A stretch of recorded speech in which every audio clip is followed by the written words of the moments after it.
अस्सलाम वालेकुम, आप देख रहे हैं सिटी 11 न्यूज़ पाकिस्तान HD। खबर शामिल करते हैं नौशेराबादी सून से।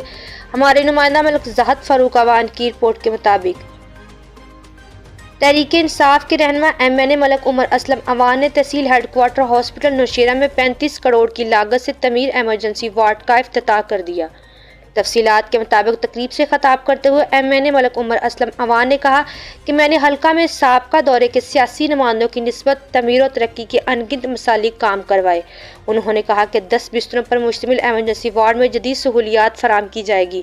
हॉस्पिटल का ये मनसूबा मेडिकल के हवाले से संगीन मेल साबित होगा। मलिक अखलाक निसाल काजी अजीज़ुर रहमान, मलिक अहमदीन, मलिक मुमताज़, मलिक महमूदुल हसन और दीगर मुकर्रीन इलाकाई मसाइल से आगाह करते हुए MNA मलिक उमर असलम अवान की हल्का में कारकर्दगी को सराहते हुए कहा, आप भी अपने मामू साबका वफाकी वजीर मलिक नईम खान मरहूम की तरह अवामी खिदमात का जज्बा रखते हुए पेश दिखाई देते हैं। बाज़ अज़ा MNA मलिक उमर असलम अवान ने ज़ेर तमीर काम का जायज़ा लिया, बरूह वक़्त तकमील के लिए हदायत की। MNA मलिक उमर असलम अवान ने तकरीब से कहा कि मुल्क व कौम की खातिर कायद PTI इमरान खान का साथ देंगे और आइंदा दौरा हुकूमत पर PTI का होगा। मज़ीद खबरों के लिए देखते रहिए सिटी 11 न्यूज़ पाकिस्तान HD।